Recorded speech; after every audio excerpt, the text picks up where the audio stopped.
The History Things podcast is brought to you by TR Historical, your one-stop shop for all your historical fan gear needs. Visit trhistorical.com and use the promo code HISTORYTHINGS to receive 10% off your next purchase. Thanks for listening. Now let's start the show.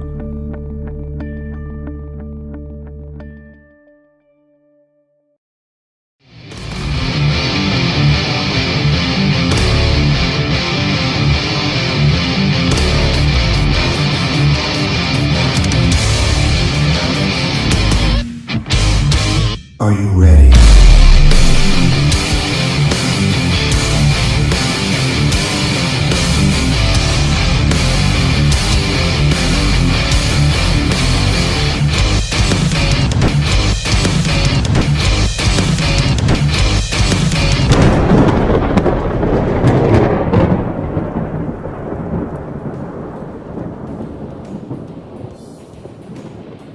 Hey everybody, it's Matt from the History Things podcast. Welcome back. We're going to be doing one of our follow-up episodes for you today.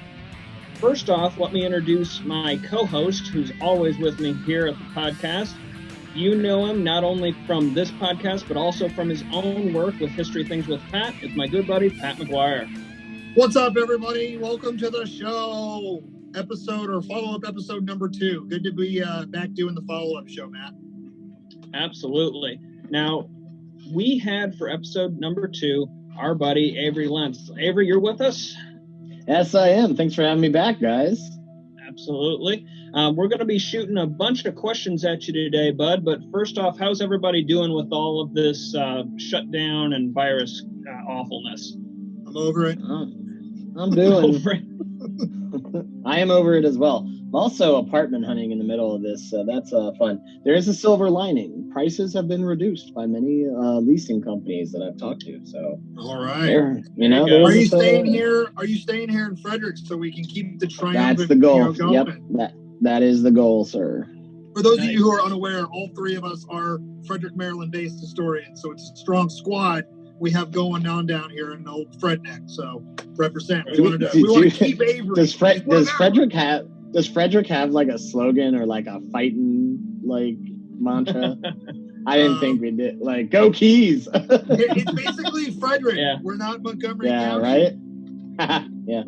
You know, but we're not Washington County either. I'm from Montgomery County for the record, so I can throw shade down south. Just, want to do that. Shade. How you doing, Matt? You know, we're not the only ones out here in the COVID world. How are you with it?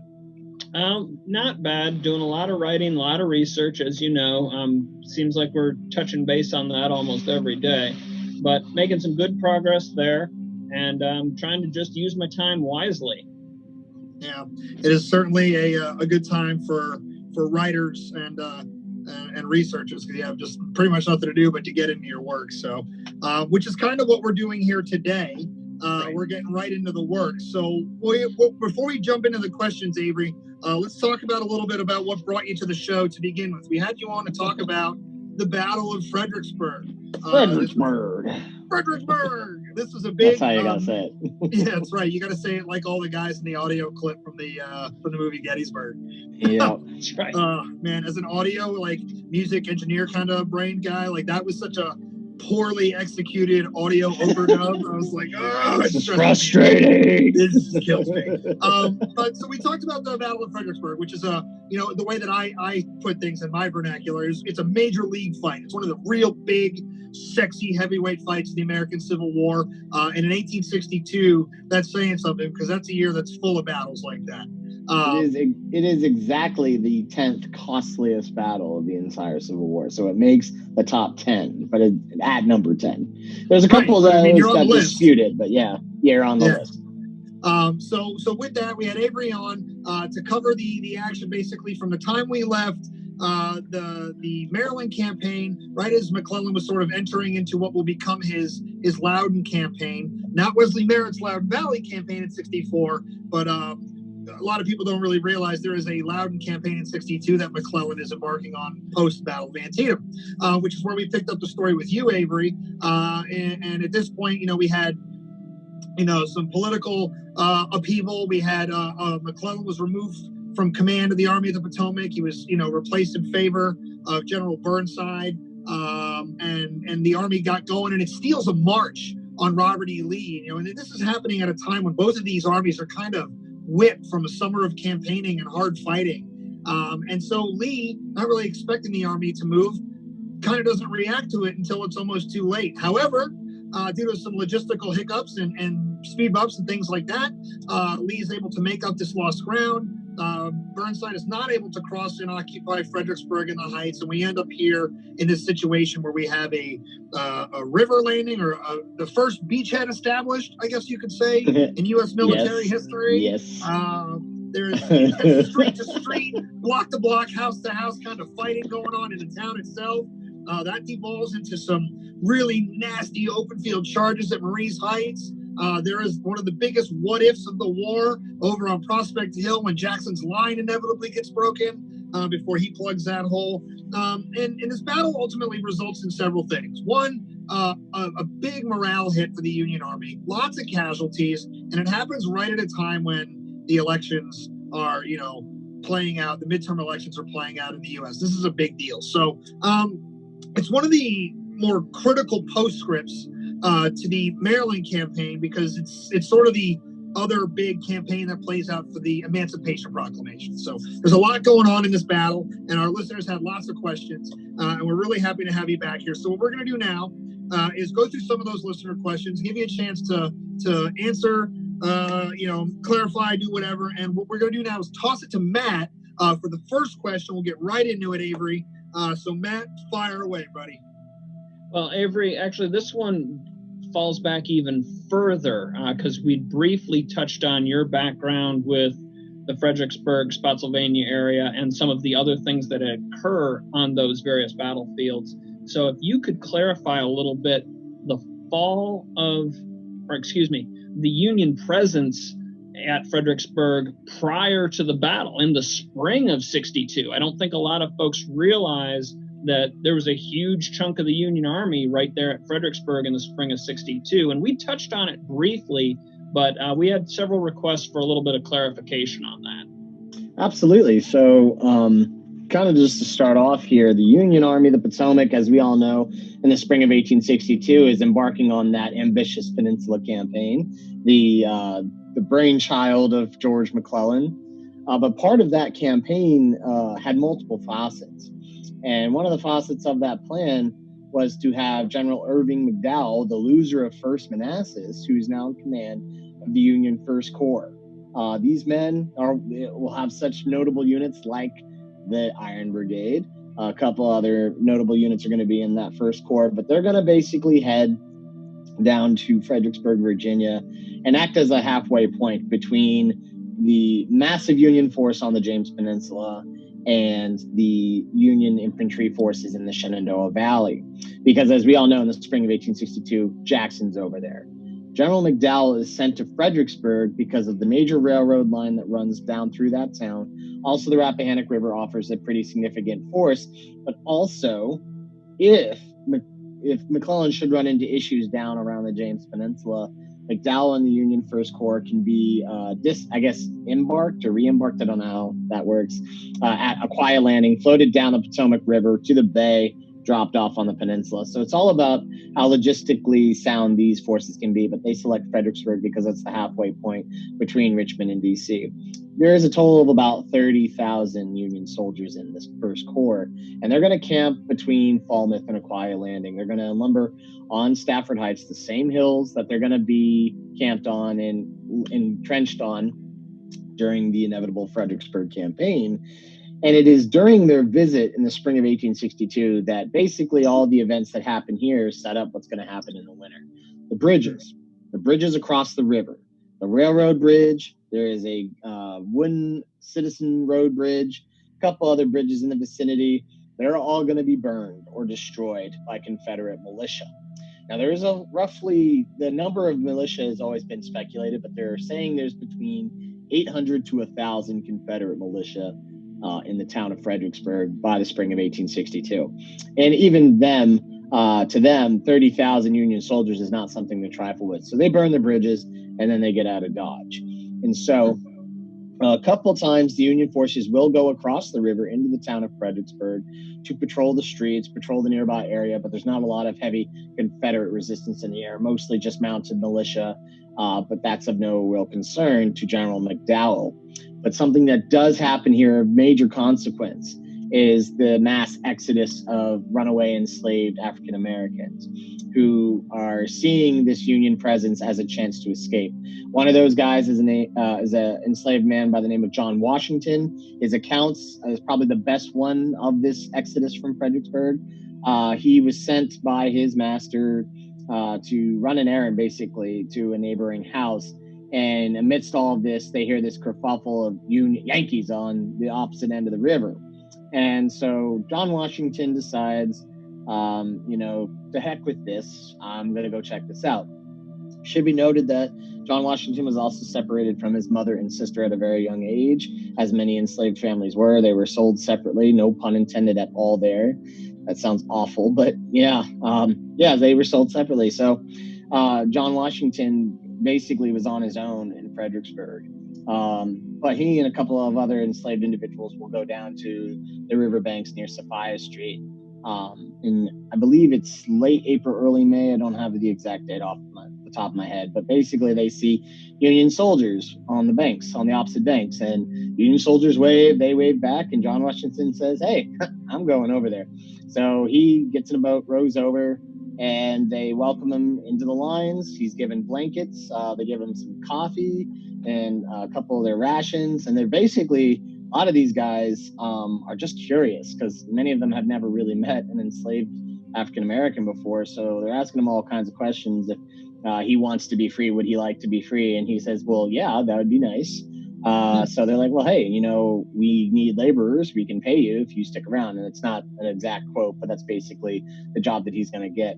Now, according to Rufus Dawes, as we know, he is a member of the 6th Wisconsin Volunteers, member of the Iron Brigade.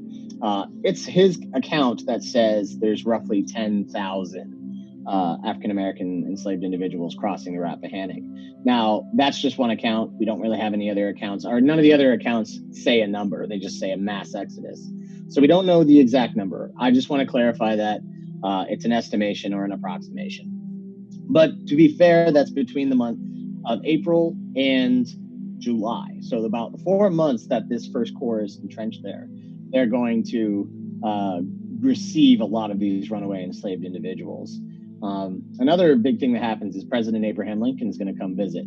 And he's actually a big history buff, as you know, Lincoln. He wants to see the childhood home, quote unquote, of George Washington. And he wants to go see Mary Washington's house, which is down along, I believe it is Caroline Street. I'm just going to double check that real quick.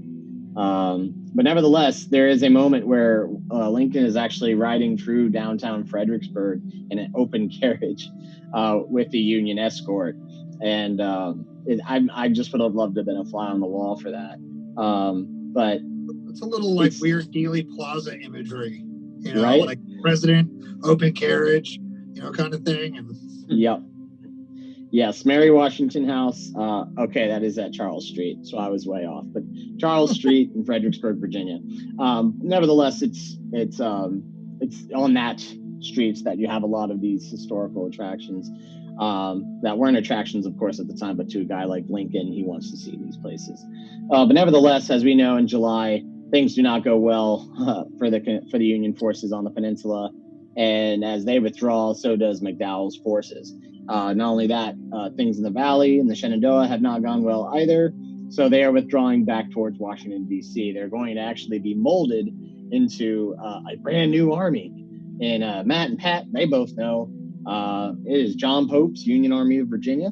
And their first major action in an army will be at the Second Battle of Bull Run, or Second Manassas, as you Southerners like to call it. Where things go really well for John Pope. Things go so well for John Pope that he goes... That's called sarcasm. Mm-hmm. Makes an orderly withdrawal back to D.C. Yeah. But I hope that answers that question. I hope that shines a little more light on that Union occupation there. So they were there, but it's important to note, it was then that the bridges are destroyed. Those bridges are never rebuilt. That is very crucial. Right. Yeah, that definitely comes into effect. And I have a couple questions relating to that here on the schedule. So let's get into our next question. Is actually they didn't send in a name for this one, so I don't actually know who to give credit to. But this is a pretty good question.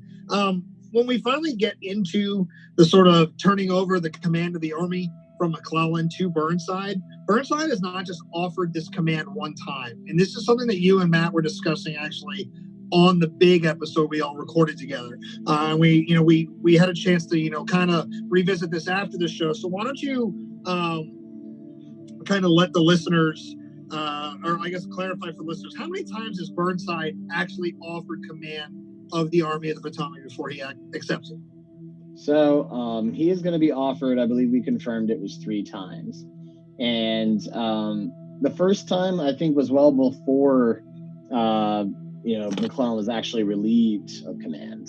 So it should be noted that Lincoln was already deciding he's done with McClellan as early as November 5th. And those papers are put into processing on November 7th. And Lincoln is going to select General Burnside because of his overall experience in the year of 1862. He's the only general in the Union Army of the Potomac that has had a independent command with any bit of success the whole year. That, of course, alludes to the Coastal Carolina campaign in the spring of 1862. Pat, you're a big researcher on that. And, we like to have a little back and forth because, in Fredericksburg, they do have the beachhead established on the riverfront. And we talk about this is the first time that American soldiers, make a landing under fire. And, it happens in some weird variation during the Revolution. But since my family has ties to Cape Hatteras, and there was an 1861 landing under artillery fire on Hatteras Landing, we like to give a little beef back and forth on that. But I think the thing I think you win that one, bud. I think the thing we agree upon is that the landing at Fredericksburg is, in a traditional sense, there's small arms fire, there's short range combat being engaged. This isn't just, the long guns, the long arm of the Army playing here. This was at Fredericksburg. This was a actual landing. Yeah. So Burnside does have some success down there. So they relieve McClellan, I believe, on November 7th. And Burnside doesn't assume command until November 9th. Now, that just makes me think that for the 7th and 8th, Burnside was saying no. Like, he was offering it every day. They were like, hey, you going to take command of the Army? On the 7th, he was like, no, I can't do that to my buddy George. And then on November 8th, he's still, no, I can't do that to my buddy George. I'm not sure I'm the right guy for the job. I don't really, I've never commanded a force this large before. I mean, I'm sure there's a lot of excuses and trepidation that Burnside had, which were pretty valid. I mean, he had never commanded an army of over 100,000 men before. And not only that, but it's a lot of shoes to fill, especially in a very crucial point on this campaign. But then rumor lets fly that if Burnside passes on this again, they will give it to Joseph Hooker. Fighting Joe. And Hooker and Burnside, do they like each other, guys? No. Short answer. Not in the slightest. These guys detest each other. Burnside will not give Hooker the satisfaction. So on November 9th, he will assume command as commander of the Union Army of the Potomac. And really, to his credit, he gets to work right away with a plan. So, we did clarify it. It is believed 3 times in 3 days that he's offered command of this army. Cool. All right. Now, keeping with this end of the McClellan era for the Army of the Potomac and moving into this period, one of the reasons that we discussed why McClellan was removed was why he was retained for as long as he was and then removed very quickly at the beginning of November was because of the mid-year elections. How do these mid-year elections really affect, Avery, the progress of the war? So, interestingly enough, the 1862 United States elections, they're occurring in the middle of Republican President Abraham Lincoln's first term. So, it's a third-party system, and a civil war is going on at the same time. Third-party system, I believe, is the let me see here. I believe they are real-time fact-checking. Yeah. I need that. The web search. Yeah, I'll get back to that third party. But the point is that it's the 38th Congress that's being convened here. And interestingly enough, during these elections, both West Virginia and Nevada will join the Union during that 38th Congress. So this is their first midterm election. So now we got new states on the board. We got new delegates that need to be elected and whatnot. And as we all know, West Virginia, pro-Union. They're going to be part of the United States, not the Confederate States. No matter how many West Virginians can squirm, kick, and scream out there. Sorry, guys. West Virginia, 1862, joins the Union. So, Nevada. Yeah, that's interesting, Avery, because yeah, they're made a state the following summer, but they were actually allowed to have They had delegates. They had delegates in Wow. the 38th Congress. Yep. That's interesting. I didn't know right? that. So, interestingly enough, I was a little wrong on this in the episode. You were right, Matt. The Republican Party does keep control of Congress, although very, very close. Right. So they were able to hold on to the Senate. However, the Republicans in the House, their plurality was reduced. In the House, Democrats won several seats, ending the Republican majority. But yes, Republicans won a plurality of seats, while several seats were occupied by politicians identifying as Unionists. So I believe this is where it starts to split.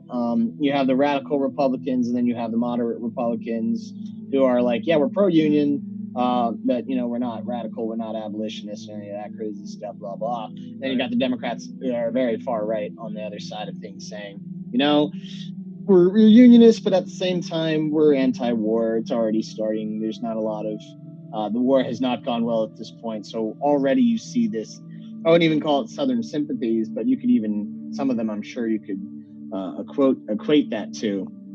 And it's pretty darn close. And what that shows President Lincoln is that 2 years into this war, we are already seeing by the election results in Congress a growing anti-war movement. People are now not as this war is not as popular as it was at the start of 1861. There isn't that fiery notion to preserve the Union and put down the rebel. It's starting to wane because the cost is becoming so high. And to the credit of everything that's happened, 1862 is an incredibly bloody year. And it's only going to get bloodier.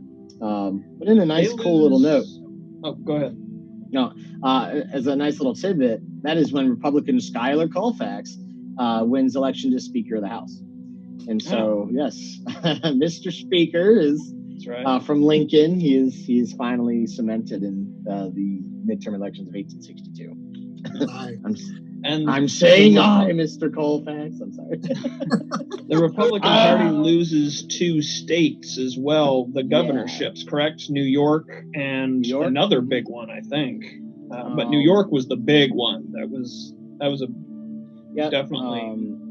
Oh goodness, I'm completely blanking on it. I want to say it was something. Truman Seymour? No, that's a general. Oh goodness. I should have been more prepared, but We'll post a follow-up blurb to that one. All right, cool. So there's a lot going on in the nation. There are emancipation proclamations being issued. There are midterm elections that are happening, and everything is having a cause and effect on the other. And sort of forgotten in that conversation is the effect that the Emancipation Proclamation actually has on the Army itself, the Army of the Potomac. So Brian in Winchester wants to know, what is that effect? Like, what effect does the Emancipation Proclamation, the preliminary one, actually have on the Army as this campaign gets going and stuff like that? So from what we've read and what I've read in, my work at the National Park Service, we basically came to the conclusion that a majority of the soldiers in the Army of the Potomac, they are not going to be negatively reacting to the Emancipation Proclamation. Sure, you got your blowhards who are, down and out racist and are saying, I'm not fighting for the freedom of Negroes. That's not why I enlisted. That's poppycock. I'm not going to continue to fight. You also have that very famous rumor of McClellan organizing the Army to march on Washington to commit a military coup. McClellan was not in the loop on that. Spread either by his rivals or by his supporters. We don't know. But that's just some of the things coming out of the camp. And when you have that kind of rumor hit the newspapers, definitely not good, especially for McClellan's career. But nevertheless, there are a small portion of the Army as well, equally, are in favor of it. They get this rejuvenation in their spirits. They have this idea that now we have a pretty noble cause that we can get behind, and it's a very small voice at first. But if you look at the Army and how it matures through the years of the Civil War, by 1864, there are men who were so defiantly racist and bigoted towards Black people in 1861 and 2 that by 64 and 5 are respecting these folks, and especially the Army of the Potomac members who see these men fighting in Union blue uniforms, like places like the Crater and Chafflin Farm at Petersburg. I mean, there's all these different accounts of that, but it seems like a majority of the Army is pretty indifferent to the proclamation, and that's not something that's new or strange. You talk to a lot of Army guys, a lot of military folk. They're like, politics at the moment's notice doesn't really matter to us. That's not our job. Our job is to fight the enemy. And there is this notion, a lost cause notion, I should note, that the Army of the Potomac majority is just furious at this Emancipation Proclamation. They're just as mad as the Confederates. That's not the case. That is not the majority of the Army. Sure, there are blowhards. Sure, there are voices, but no, there are just as many small voices saying, yeah, we support this, and then a majority of the voices saying, man, so what now? Like, you know what I mean? Like, it's right. Just they're just trying to make sure they're paid, that they're fed, and that they fight well. I mean, that's all that these guys really care about at the end of the day. So does it have a huge effect on the Army and its morale? Absolutely not. But it definitely makes ripples in terms of the psychology of the Army and causation and how these guys come to grips with why they're at war. Yeah, I mean, well, the Army might not have been affected by it, but the entire trajectory and history of our nation was affected by it. So, exactly. So that's awesome. It makes it cooler because now you have an Army that is not realizing its significance. Yeah. And like, maybe that could be dangerous, but I think, in my opinion, it makes them more humble and able to do this job. Because it relieves the burden of pressure, for sure. The pressure is not there. Yeah, they're not fighting to do this. They're fighting just to defeat the enemy.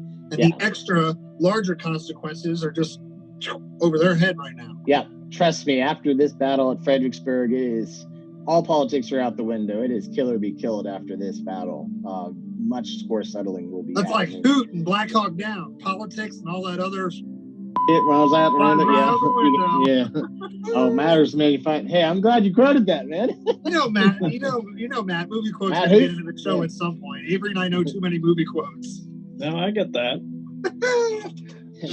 Why are you fighting over here, man?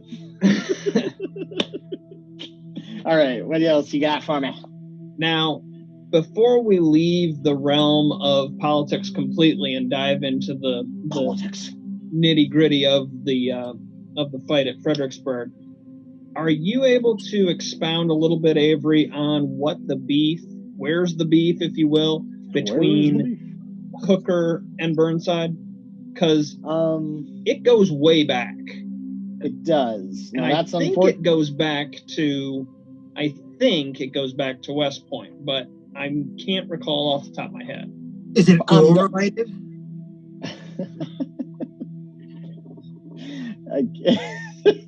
What are you babbling about? I know, yeah, he's a babbling brook.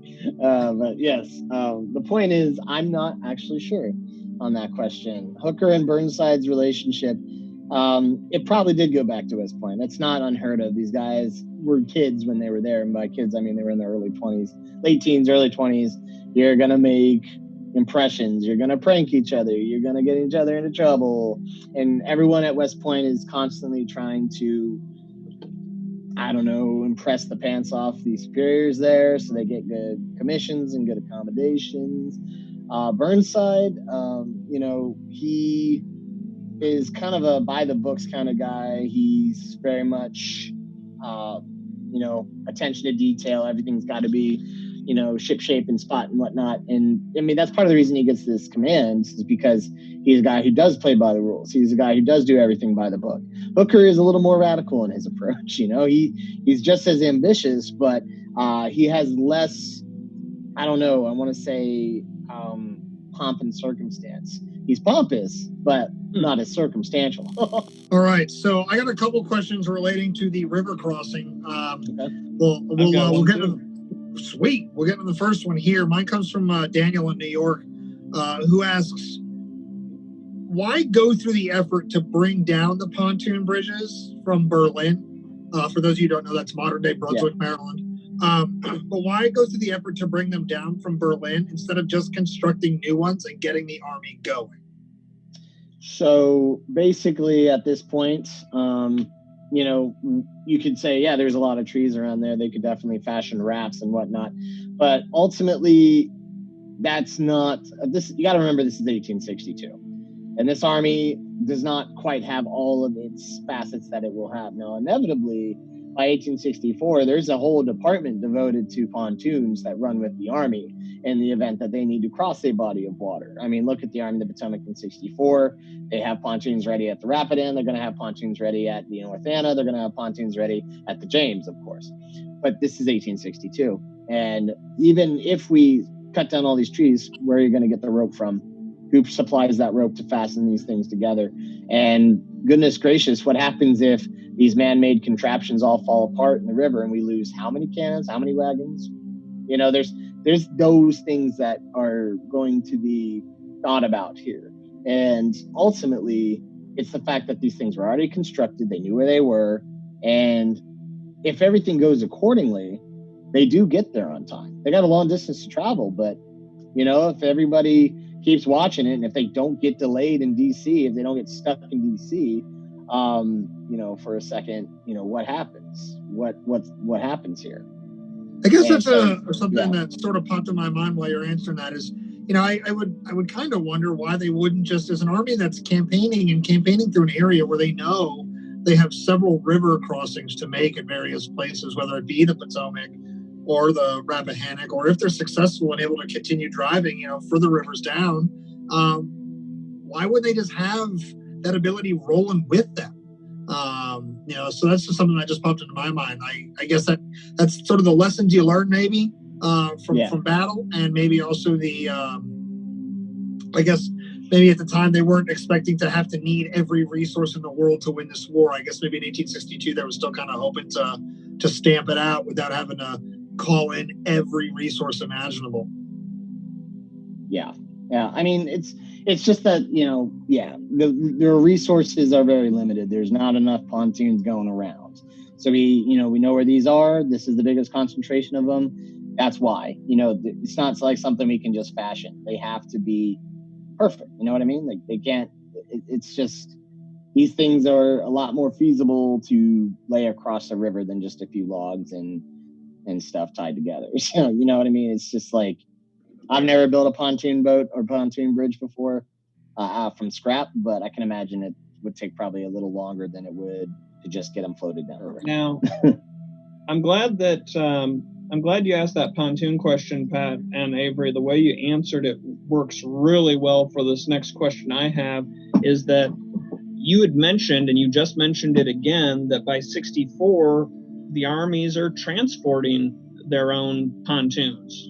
Yep. But how are they doing that? What is the actual system that they're using for that? Now, many of us have seen these things. They're big, flat-bottom boats. How are they moving these darn things? So, actually, if you believe it, they have wagons for them. There's a picture, a couple of photographs that I found a couple of times. It looks like a Conestoga wagon at long glance, but in fact, instead of this canvas draped over it, it's the underhull of the boat that is sitting on top of the wagon. And they would stick like these things together vertically along the wagon. So it would look like, it looks like it's a cover to the wagon, but it's really just these boats. And they would have the wood and everything fastened within it. So like with one planking, and, if you look at a section of a pontoon bridge, you got two of those flat bottom boats, and then the planking itself that goes over top of it. If you can imagine, that each can fit on at least one wagon. It might take two to transport that. Now, multiply that by how many spans of a pontoon bridge you need. And in the case of Fredericksburg, we had 3 crossings. You have about, I'd say almost 100 yards to cross. And so these spans were about 10 yards long, and if you take that's like 10 spans, or not 10 yards long. That was completely false. I'm sorry. I think it's like 10 feet is the word I'm looking for. Those are huge. They're huge. I'm thinking football fields. I was like 10 yards. That didn't sound right. But yeah, they're still big, but they're not 10 yards. They're about 10 feet long, and then you span those. I don't want to do the math right now. I know I should have, but a lot of them basically. So it takes a lot of wagons. Like 30 to 40 per river crossing. Pretty much, yeah. So you're gonna need all those wagons, all those horses to be diverted from other departments as well to transport this stuff. And it just shows you just kind of what a logistical nightmare moving a Civil War army is. There's so much that goes into it in terms of just the amount of wagons used, the amount of horses. They're using the C&O Canal lock system too, aren't they, to move these things? Yeah, they're floating them at one point, and they can, float them down to D.C., but yeah, like I said, they get stuck at a wharf in D.C. and not until like Burnside inquires, like, hey, where are they? Did they get moving again? And they can get floated further downriver to Aquia Landing, but then they have to be brought from Aquia to Falmouth. Now, real quick, let me see the distance, because that was something I wasn't clear on in our episode. Distance from Falmouth to Aquia Landing, Virginia. That is roughly, drum roll, please. Nope, never mind. That's Falmouth, Massachusetts. Good God. Okay. Tell me what, we'll do another one.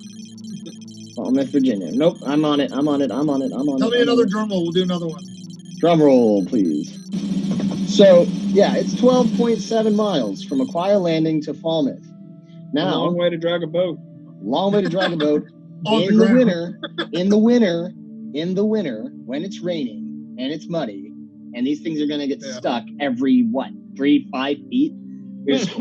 They just pancake and sink into the mud. So 12 miles might as well be 12,000 miles in the winter of the Civil War, and that's going to take time to get them overland to Fredericksburg. So ultimately, like I had said in the episode, Union Army itself, they reached Stafford Heights, or start to reach Stafford Heights by November 17th. Boats don't get there till November 27th. And that's just like the first spans of these bridges. And on top of that, goodness gracious. Yeah, there's still that rain that's keeping the army from putting them across.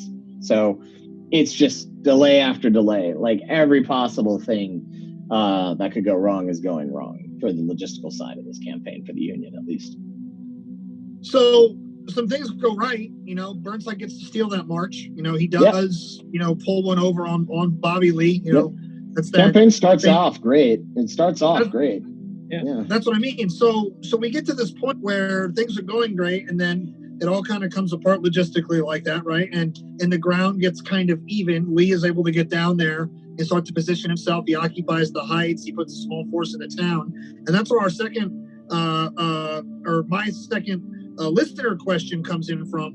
It says, why didn't the Union? This is from Megan in Las Vegas, by the way. It says, why didn't Union troops attempt to land under the cover of the artillery instead of waiting for the gaps in the fire, which allowed Barksdale's men to recover and counterfire? Like now, I guess that question is thinking along the lines of the way we land or move in the First and Second World Wars. And yeah. So I'm glad you brought up the First World War. So a new innovation in First World War, and Pat, you can totally piggyback on this, the walking artillery, moving artillery forward.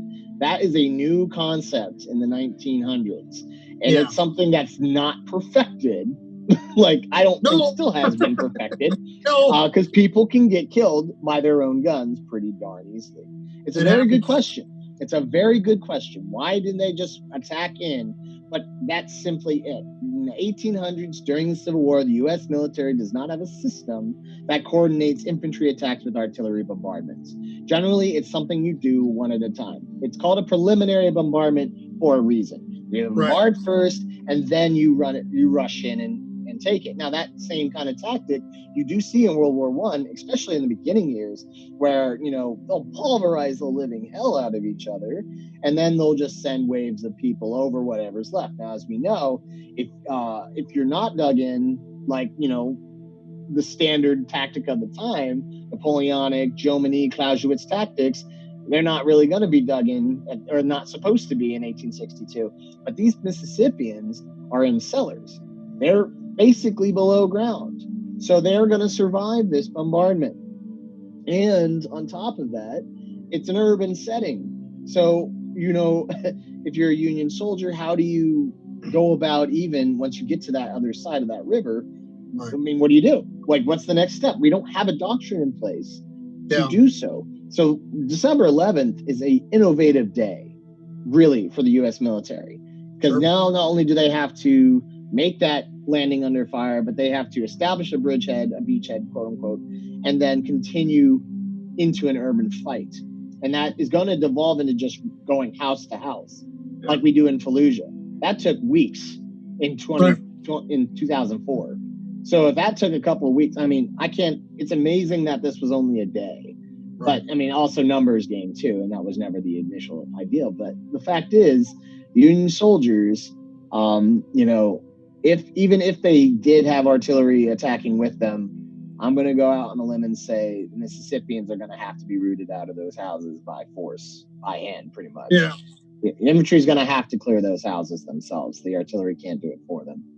One thing I also want to mention, as a bit of an artillery geek myself, is when you compare the Civil War artillery up against more modern, and I'm talking even like World War I modern. Let's say a 105 howitzer. Let's take a 105 millimeter howitzer. The weapons of the American Civil War, both in the sophistication of the weapon itself and in how the aiming process works, are incredibly less sophisticated than they are in the First World War. You have bigger, badder weapons. We've got better math and calculus going into how we aim. We have forward observation spotting. We have aerial targeting, because we have the luxury, I'm going to say, of planes and better balloon. So in the American Civil War, it's straight up line of sight. And, when these battles are kicking off, they're not always kicking off at times when you can see. So if you don't really want to kill your own guys, which is the goal, right? It's just a preliminary bombardment. You're not going to just shoot feet in front of them as they're too much can go wrong in that circumstance.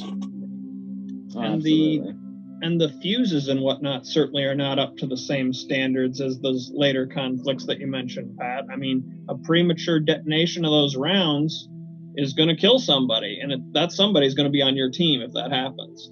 Yeah, if you're firing shell over the heads, over the back of your guys, and it explodes in the ascension part of its trajectory, and it's behind your ranks when it goes off, it just showers down into your back while you're advancing. That's right. A good way to take out 50 of your own guys real fast. Oh yeah, exactly. So cool. Well, I hope that answers that question. I hope that's a good question. It's a great question. Yeah. Now, I'm jumping ahead a little bit in regards to the fight here, Avery, but there was a concept that I really liked when we were discussing it during the original show. Could you expound on the idea that the federal attacks needed to, or did continue to, keep the Confederacy from doing so themselves? This idea that the Union needed to keep pushing just to keep the Confederates from not doing that. So like the Union assaults on Marye's Heights itself at Willis Hill, you mean, like the frontal charges? Exactly. Yes. So this idea isn't born until the afternoon on December 13th. And what really starts to put this thought in Burnside's mind is the fact that Jackson does counterattack off Prospect Hill. You have the fighting around Slaughter Pen Farm that sees a whole brigade of Georgians come within like 100 to maybe 50 yards of the old Stagecoach Road, which is the Union line. And Union artillery blows those Confederates, literally blows them right back up onto that hill. But the Union forces are much larger down on that southern portion of the field. They're also in a better position to receive an assault should it come down from the high ground. Now let's look at the units that have been making the charges in front of the stone wall. Those units have taken severe casualties. They're pinned down in the open. The only cover they have is a swale that's 500 yards back from the wall. And that swale really offers no protection at all. There's no trees there. There's nothing. These guys lay flat on the ground, hunkered down. They're using bodies of their fallen comrades as shields best they can. And the thing is that they can't withdraw. There's so much firing going on. The Confederates are going to fire 10,000 bullets per minute from 10 a.m. to 6:30 p.m. They're going to expend an incredible amount of ammunition because of this relay system. If you looked inside that stone wall at the sunken road, Confederates have rows of men, and each row has a job. If you looked at it, there's probably about 4 rows. The back row, these guys are the loaders. They have one job. It's continuously load muskets. The second and third lines, these are the relayers. They also are going to load a little bit, but they're going to be passing muskets forward. And then those first 2 rows along the wall, they're the shooters. And so you have this assembly line setting, passing loaded ammunition or loaded muskets with ammunition, continuously. And so it is an incredible volume of fire that's coming off that stone wall and making it impossible for units to withdraw in an orderly fashion, which is why many of them go to ground. So when you have not just a regiment, but multiple brigades that have made these charges going to ground in the same swale, everyone's disorganized, everybody's pinned down. There's a lot of wounded and a lot of dead and dying, and it's just a mess there. Now, imagine, if you will, if Longstreet decides to say, all right, go up over the wall, charge. There's no way those Union forces have the organization or the numbers to withhold it. Longstreet's got 40,000 men in his corps.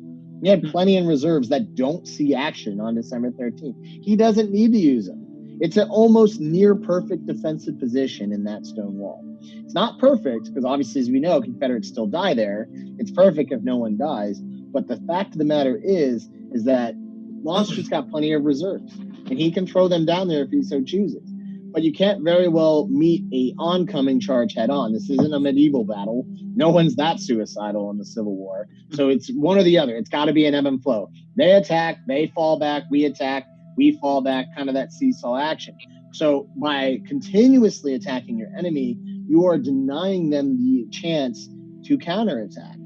And that is why we're going to do it in the afternoon after the slaughter pen fighting at this area, because we don't want that to happen. We don't want a literal slaughter pen in the ground in front of that stone wall. So that is why you have units attacking until dark, because darkness is still 1862. So darkness is still the official cutoff time. We're not going to fight into the night. Of course, that changes at Chancellorsville and other coming battles in the war. But at Fredericksburg, the Confederates are not going to attempt it. Plus, I'm not sure Longstreet was even wanting to counterattack. I haven't really looked into his memoirs as much.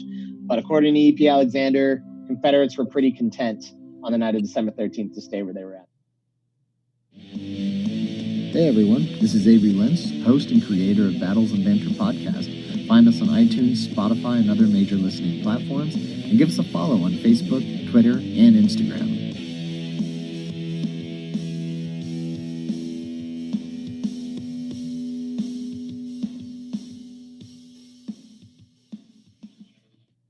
All right.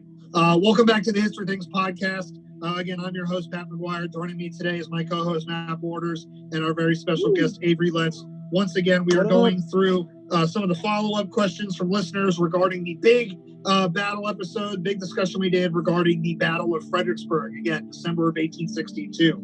So we've had some really cool questions in regards to river crossings and things like that, the action on December 13th, why is, Marie's Heights such a great defensive position, things like that. So really awesome questions from our listeners. And again, we thank you, Avery, for joining us. So getting back into it here, my next question comes from Mike down in Waldorf, Maryland. I do a ton of work with my company in Waldorf. So Mike down in the Dorf asks, why wouldn't Lee, and we're going back to sort of the street fighting time and the river crossing and all that. He asks, why wouldn't Lee have left a more sizable force in the town or like closer to the town in order to support Barksdale against the inevitable Union beachhead? Like if they knew this was the only way for them to come into the town. I guess Mike's asking, why wouldn't Lee have put more of a roadblock right in front of the infantry right into town, as opposed to letting them get into town and make those charges up Marie's Heights? That is a great question. So we have to put ourselves in Robert E. Lee's shoes, and not just his, but the Army of Northern Virginia.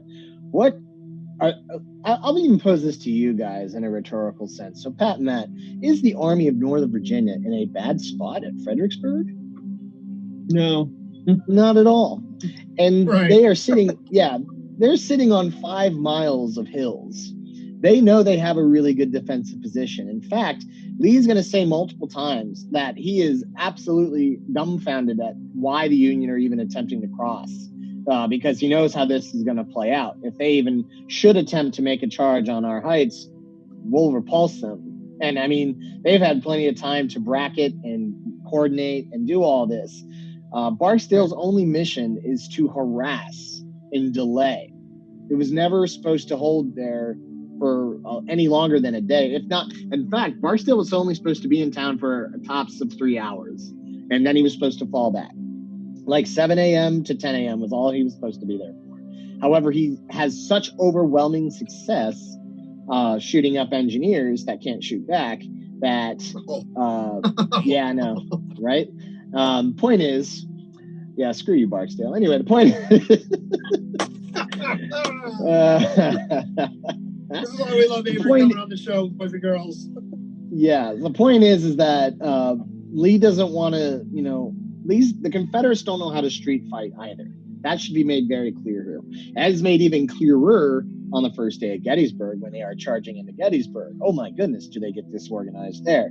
So, I mean, we want to avoid street fighting if we can. So we don't want to send a large unit in there. Can you imagine, guys, if Lee had sent a whole division into Fredericksburg?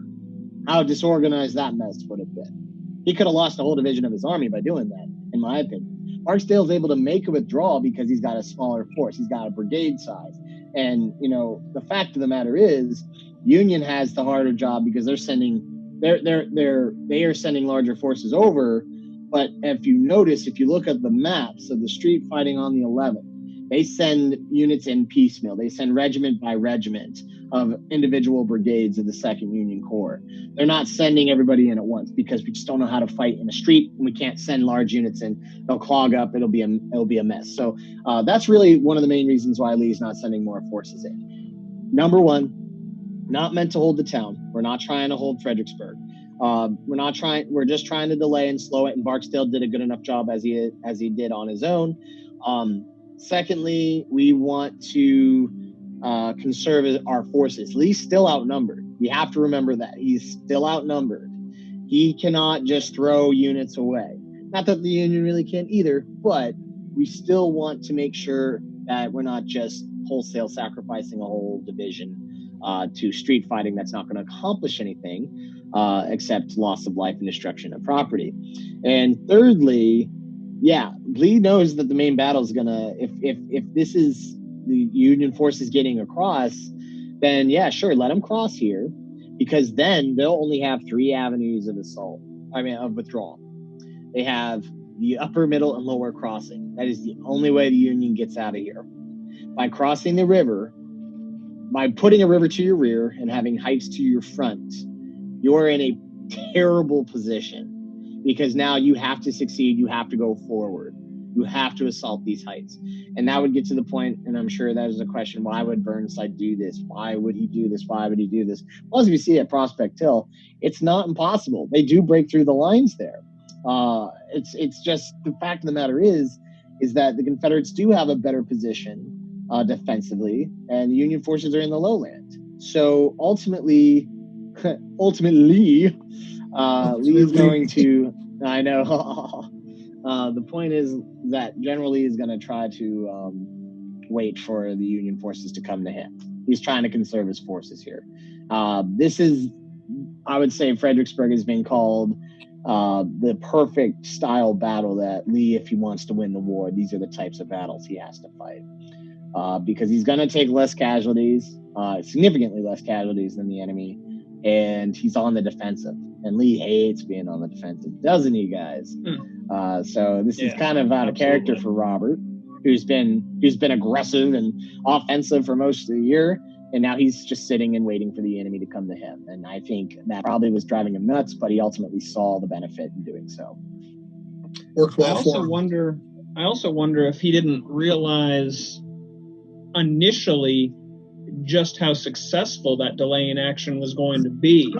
I don't think so. I think it took him some time to realize when it was like 3 PM and Barksdale's still down in the, or not 3, 2 PM and Barksdale's still down in, 2 o'clock. And he's just now retiring. He's like, really? Right. Wow, exactly. dude, good job. You know what I mean? and Good job, boys. I mean, yeah, William. But Barksdale's guys, I mean, they do take casualties, but it's not terrible casualties. Right. And it's like, wow, they were overly successful in delaying it, but yeah, we don't want to send units down into town to get quagmired in those streets because it's slow on the Union progress. It's what slows the Confederate progress at Gettysburg. Stay out of the streets. Stay out of town when you're fighting a Civil War battle. Gosh, can't even. Ugh. I would not want to have been in that situation at all. Whether you're at Fredericksburg or Gettysburg, no street fighting for Avery. That's what I say. Yeah, that's probably wise. Avery, my last question actually comes from a Park Service vein, since you and I are both green and gray. You have to have had guests who thought Marye's Heights was the only aspect of the battle. Yes. Like that was the whole fight. So could you tell us and our listeners a little bit about how do you get to Slaughter Penn Farm? I'm sure you were telling folks that all the time. Yeah. So I'm going to pull up my trusty dusty Google Maps here to make sure I have the perfect and most accurate roads possible. But really, Route 2 is the name of that road today. It also goes by the Bowling Green Road because it goes down to the village of Bowling Green, Virginia. You can take Route 2 pretty far down, actually, until it links back up with Route 17, which takes you all the way to Virginia Beach. Gosh, I love Virginia. But the point is, Route 2, one second. It's for lovers. It is for lovers. That's what I'm told. But yeah, oh goodness. Hang on, I'm pulling up the maps. Hey, real quick, while you do the web search there, buddy, how, like, percentage-wise, would you say north or south of 40% of people are unaware of the rest of the battlefield when they're at Marye's Heights? Are unaware? I would say, like, when you're there, I'm giving you the over/under of 40. Is it over or under 40% that people are even aware of places like Prospect Hill and things like that? I would say now, today, it's under. More people know about Prospect Hill. It's still like, if you go to Fredericksburg, the thing to see at Fredericksburg is the stone wall. That's what the takeaway is. Just like, I don't know, Little Round Top at Gettysburg, or I don't know, Henry Hill at Manassas. There's that. It's that major. What's that? Sunken Road, the Bloody Lane. Bloody Lane, yes. At Antietam, or the cornfield at Antietam. You know what I mean? So it's like the sight to see when you're in Fredericksburg. But nevertheless, it's still more and more people have started to give more attention to Prospect Hill. And I think that's really cool. Absolutely. Especially so that's just the last several years, you think? That, or is that I would say it's in the last.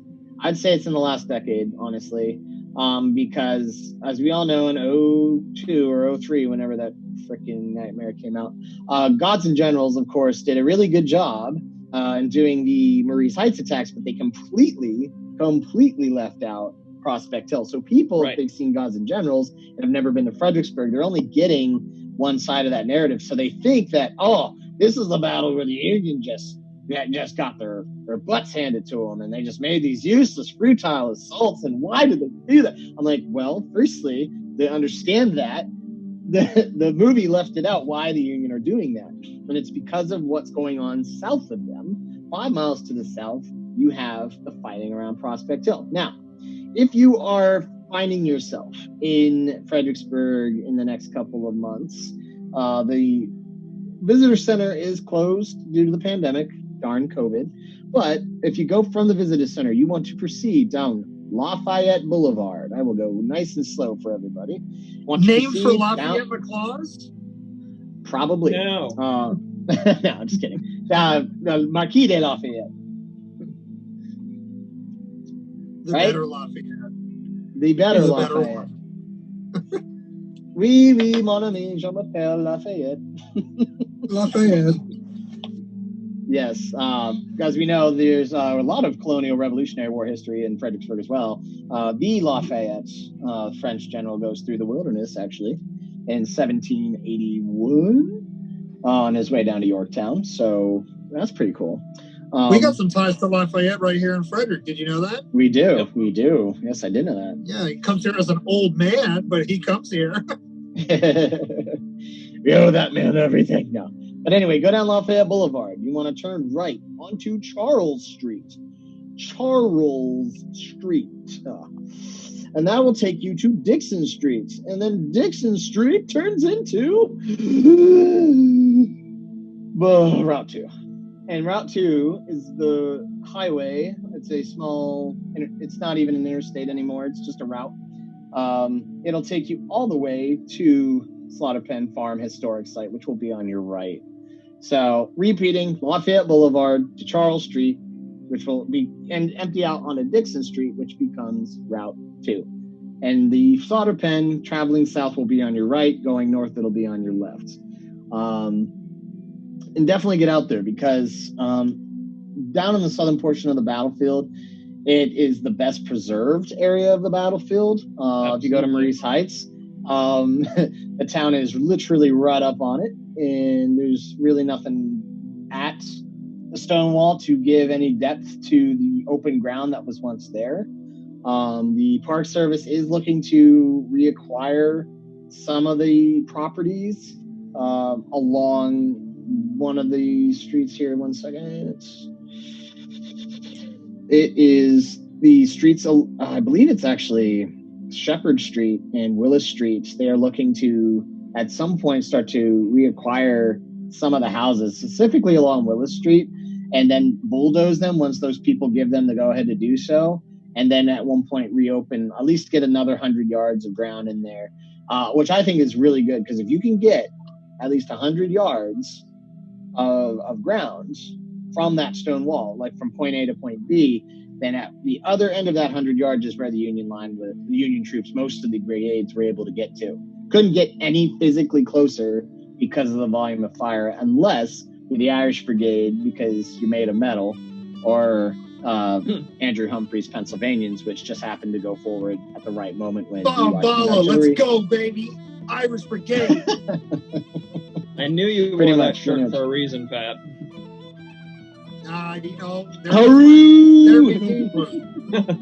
there be people. The Irish Brigade be people. But yes, that is weirdly one of the best worst scenes in that movie. I know, right? Like, I love it.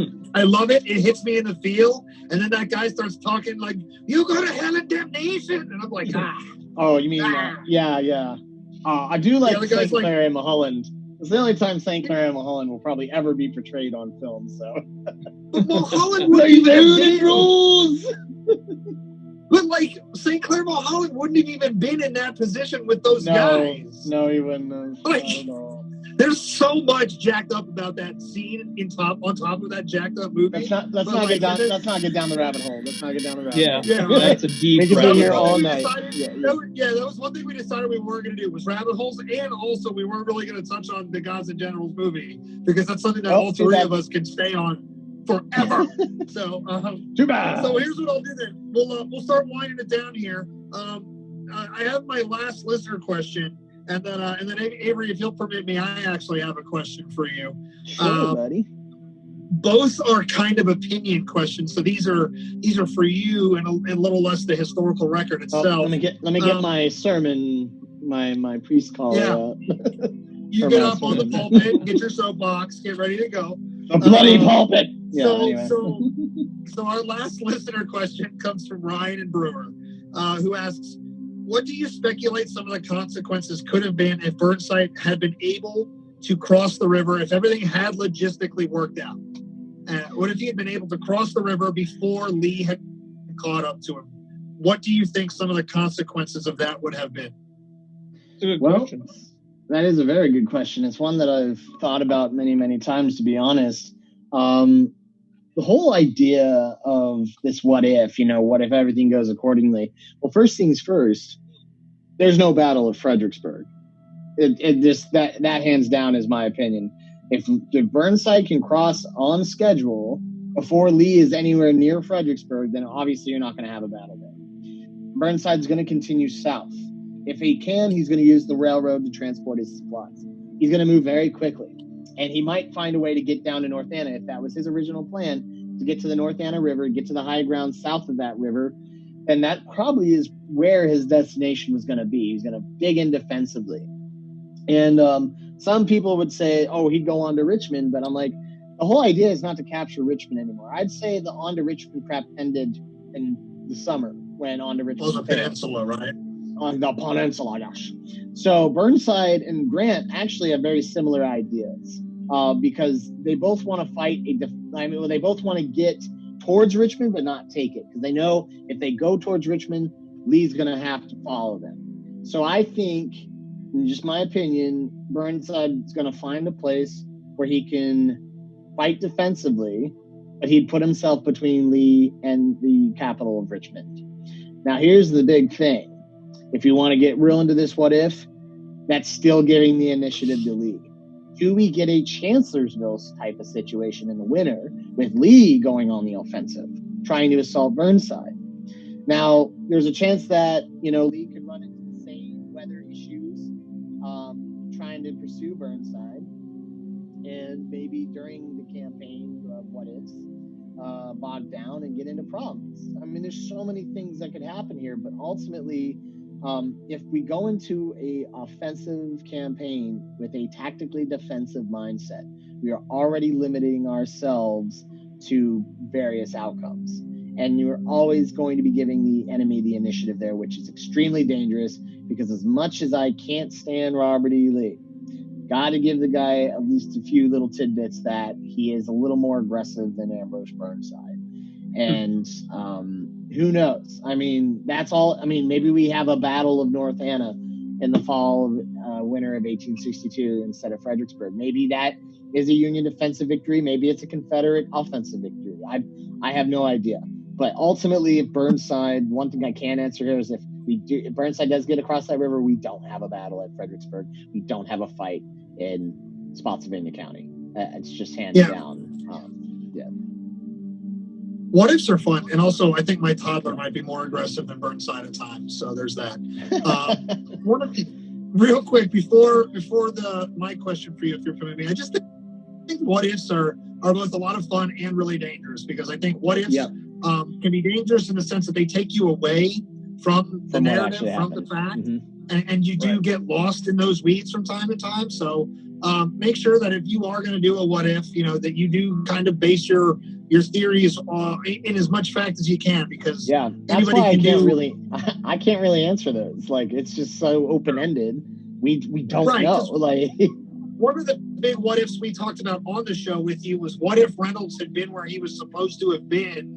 If they get reinforced? When the breach happens and Meade starts calling for him, what kind of battle is it at that point? So, in my opinion, right there, it's a completely different battle. And maybe Lee has to shift away a ton of resources from Marie site. So, what ifs can be fun in that exercise, but they can also be dangerous, because people will do that. What if Jackson had been at Gettysburg, until they're blue in the face, and like, that's a stupid and dangerous one. So, but I enjoy the what ifs, and that was a good fun what if question, because you do have things like the railroad involved, and what if Burnside is able to, because I mean, let's be real, right? If he gets across the river and is able to use the railroad, the distance between him and Lee, like, he's going to put distance, because the railroad is going to move his army. And that would make things very interesting for how the war goes. So great answer, Avery. So we'll wrap up the questions with one from me. And it's not like I thought of this question. I can't take credit for it. But it is a very simple, but it is a cool, kind of provoking question. One of our listeners, a good friend of ours, Jim, down in Falls Church, asked Kevin Pollack, who I know was our first guest.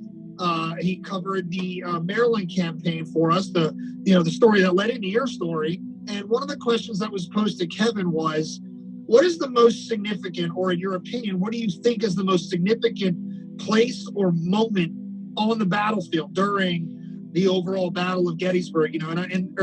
Fredericksburg, and this can range anywhere from the river crossing to the retreating actions. But what do you think, in terms of the Battle of Fredericksburg, is the most significant moment, in your opinion, Mr. Avery Lentz?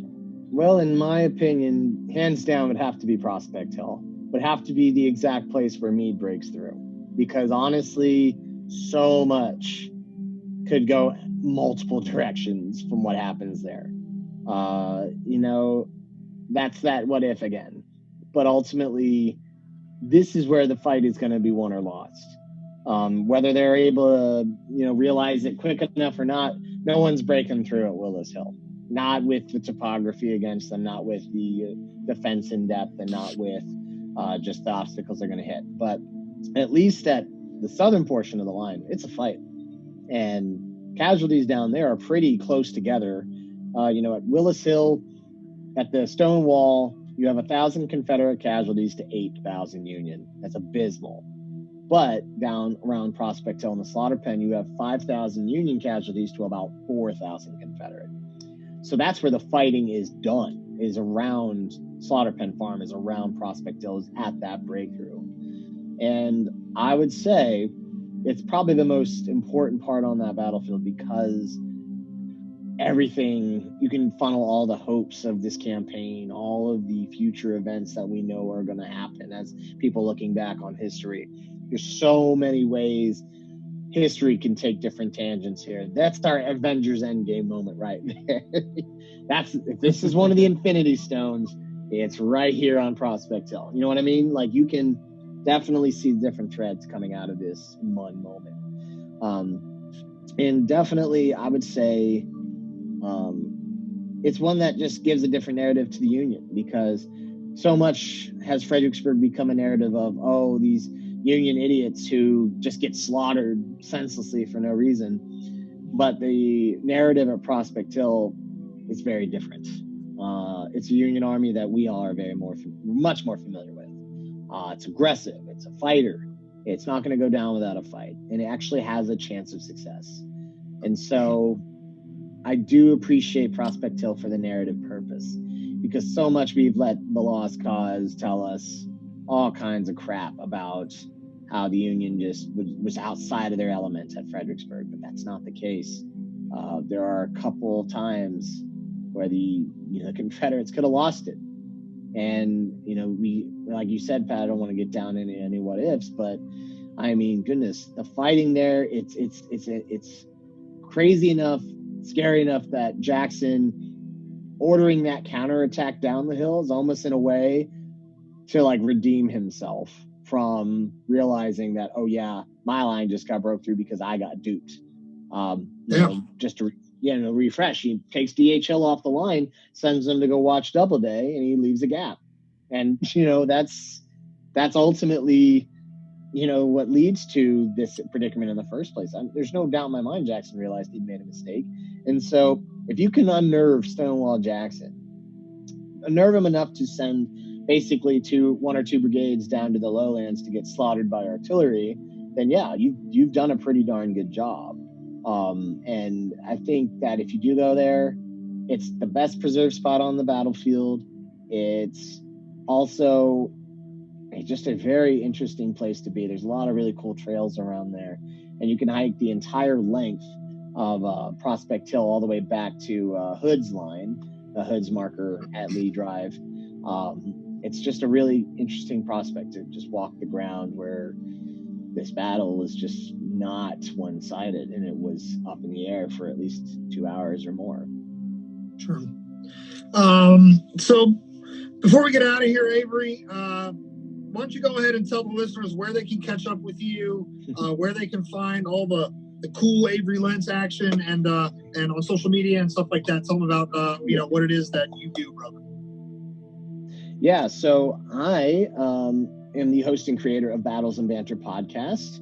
We're a chill military history podcast that approaches military history, which can be a very dense subject, as you listeners out there probably know. When we get lost in our deep dives, it can seem very arduous, but on my podcast, we still deep dive. I will admit it wholesale, but we deep dive with some alcohol, with some profanity. We're a little more laid back. I try to use humor to educate, approaching very dense, very dark subjects like war, but also lightening the load a little bit, and kind of making it approachable to everybody. So you want to check us out, you want to give us a shot, you can find us on iTunes, you can find us on Spotify, on Google Music, basically the major listening platforms. That's Battle and Banter Podcast. And also very much, I appreciate a follow on Facebook, Instagram, and Twitter. On battle anniversaries and major events in history, I'll make posts here and there to kind of keep you in the loop. And, right now is May 6th, so it's the second day of the Battle of the Wilderness in May of 1864. And it's my favorite Civil War battle in the entire war, as Pat knows and Matt knows. So definitely give us our social media follows. Kind of on a Twitter hiatus right now because Twitter was bumming me out and I get sad easily. Twitter is a bit of a wild world. Yep. Yes, but Facebook and Instagram, definitely.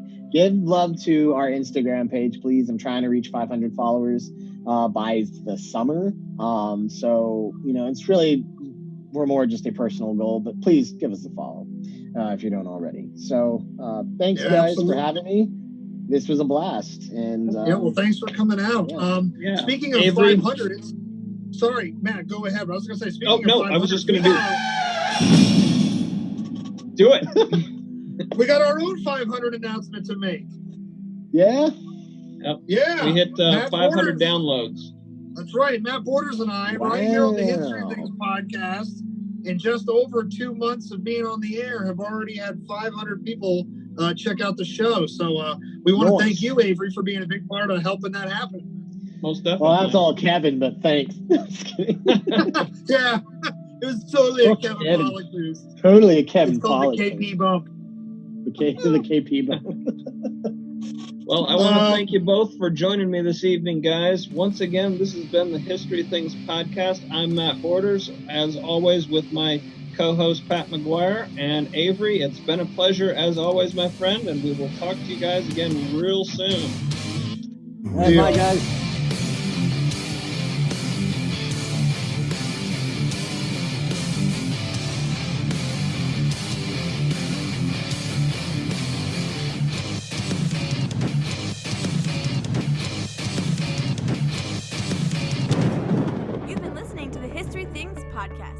Follow the guys on Facebook and Instagram at the History Things Podcast for all the latest news and exclusives. Make sure to also follow Pat and Matt on their social medias at History Things with Pat and at Matt Borders Books. Have a question, comment, or compliment for the show? Send us an email at historythingspodcast@gmail.com. Thanks for listening. We hope you enjoyed the show.